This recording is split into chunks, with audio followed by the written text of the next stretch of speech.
Bismillahirrahmanirrahim. Assalamualaikum warahmatullahi wabarakatuh. Perkenalkan nama saya Muhammad Abdul Walik, NIM 351910080. Kelas Teknik Industri D1. Di sini saya akan menjelaskan tentang review jurnal negosiasi untuk sebagai ujian akhir semester 7 Universitas Pelita Bangsa. Ini review jurnal yaitu konflik dan negosiasi dalam perspektif arsitektur, sosiologi, teknologi, dan komunikasi. Karya Sasti Isnaini, Prodi S2 Media dan Komunikasi, Universitas Airlangga. Pendahuluan. Di sini artikel telah mengenai konsep konflik negosiasi dalam perspektif keilmuan dalam konteks arsitektur, sosiologi, teknologi, dan komunikasi. Dari beberapa perspektif arsitektur dipaparkan salah satu epistemologi serta kajiannya. Kemudian dari setiap perspektif dihubungkan benang merahnya sehingga tradisi keilmuan komunikasi. Kerangka besar kedua akan membahas topik konflik dan negosiasi dari berbagai sudut keilmuan tersebut. Pertama, kajian masing-masing disiplin serta kaitannya dengan komunikasi, yaitu pertama arsitektur dan komunikasi. Bentuk yang melekat dalam bangunan didefinisikan sebagai gabungan dari bagian dan unsur-unsur bangunan. Yang kedua, sosiologi dan komunikasi.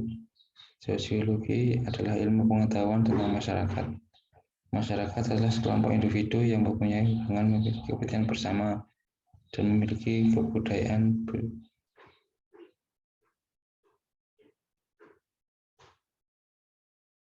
Selanjutnya, berikut rangkuman dari Barbara Bailey-Ball dalam Littleton 2157.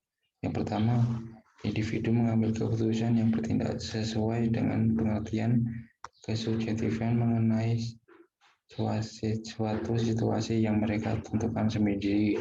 Yang kedua, kehidupan sosial terdiri atas proses interaksi daripada terstruktur sehingga selalu berubah dengan terus-menerus. Yang ketiga, individu mempelajari pengalaman mereka melalui pemaknaan yang ditemukan dalam simbol-simbol dari kelompok primer dan bahasa adalah merupakan bagian esensial kehidupan sosial. Yang keempat, dunia membentuk dari objek-objek sosial yang diberi nama dan memiliki makna yang ditentukan secara sosial. Yang kelima, tindakan individu didasarkan pada interpretasi pribadi yang mana objek-objek tindakan yang relevan dalam situasi tersebut dihitung dan ditetapkan. Yang keenam, diri seseorang merupakan suatu objek yang signifikan dan seperti objek-objek sosial lainnya didefinisikan melalui interaksi sosial dengan orang lain. Para dramatis melihat individu sebagai aktor dalam penggunaan metafosis dan memainkan suatu peran seperti yang dikatakan oleh Bruce Grunberg dalam Littleton 2001 halaman 162 sebagai berikut. Yang kedua, teknologi dan komunikasi. Konsep paling ilmu komunikasi, Mansluhan menyebutkan bahwa teknologi yang sama dengan media di sini bukan berarti bahwa media massa menentukan segala, namun teknologinya yang penting secara ringkas terhadap 3 tesis. Teknologi yang pertama, extension thesis.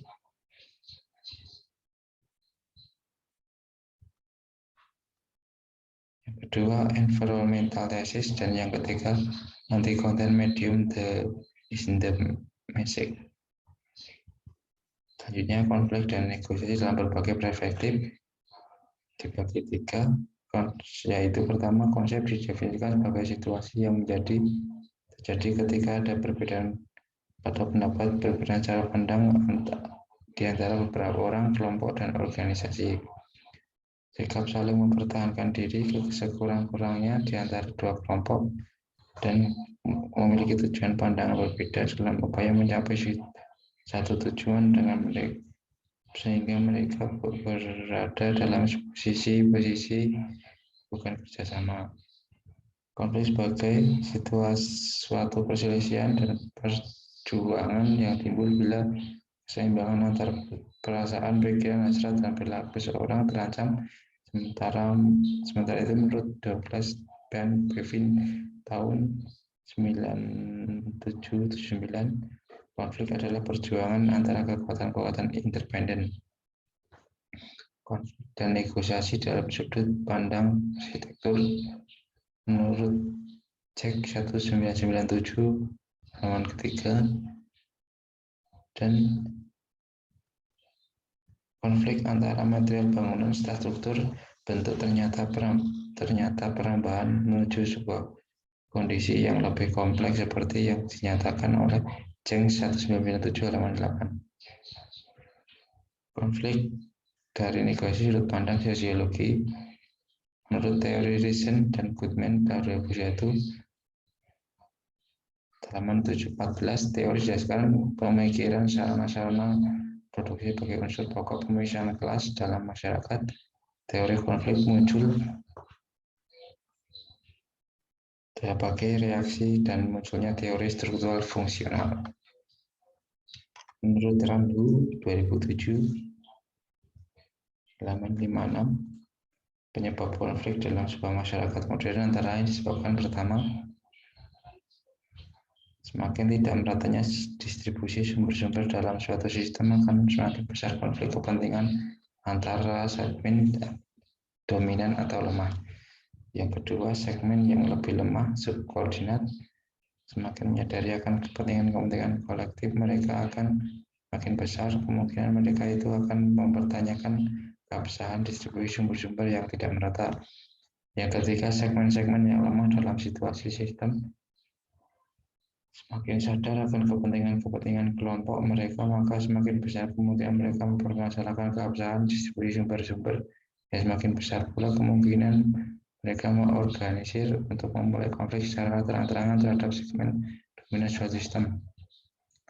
Yang keempat, apabila segmen-segmen subkoordinat semakin dipersatukan oleh keyakinan umum dan semakin berkembang struktur kepemimpinan politik mereka, maka pemimpin dominan segmen yang dikuasai oleh yang lebih lemah dan terpolarisasi. Lebih jauhnya lagi, Randall menjelaskan 3 tahapan perkembangan suatu konflik. Yang pertama, latent atau unrik konflik. Konflik masih dalam bentuk kesalahpahaman antara satu dan yang lainnya, tapi antar pihak yang bertentangan belum terlibat dengan konflik. Yang kedua, nascent konflik. Konflik mulai tampak dalam bentuk pertentangan meskipun belum menyertakan ungkapan-ungkapan ideologis dan pemetaan terhadap pihak lawan secara terorganisir. Yang ketiga, intercept konflik yang berkembang dalam bentuk yang terbuka disertai dengan radikalisasi gerakan di antara pihak yang saling bertentangan dan masuk pihak ketiga dalam arena konflik. Yang terakhir, konflik dari negosiasi sudut pandang teknologi. Menurut Pacew tahun 2000 halaman 3, satu pertanyaan berdasarkan mengenai keberadaan teknologi dalam kaitannya dengan struktur, yaitu apakah sebuah teknologi memiliki posisi netral atau resistensi dalam masyarakat. Kesimpulan, dapat dari kesimpulan yang pertama, info komunikasi, arsitektur, sosiologi, dan teknologi memiliki hakikat dasar yang berbeda. Arsitektur pada intinya adalah hasil upaya manusia menciptakan lingkungan yang utuh untuk menampung kebutuhan manusia bertempat tinggal, berusaha, dan bersosial budaya. Sosiologi adalah ilmu yang masyarakat yang mempelajari struktur sosial dalam proses termasuk perubahan sosial, sedangkan komunikasi secara ontologi berarti ilmu yang mempunyai interaksi Padahal teknologi berbicara tentang bagaimana manusia termodifikasi lingkungan, alam, dan sumber daya alam agar sesuai dengan tujuannya. Meskipun berbeda, tapi ilmu tersebut saling berpengaruh baik secara tema, kajian, teori, maupun metode penelitian. Sekian penyampaian dari saya, kurang lebihnya mohon maaf. Wassalamualaikum warahmatullahi wabarakatuh.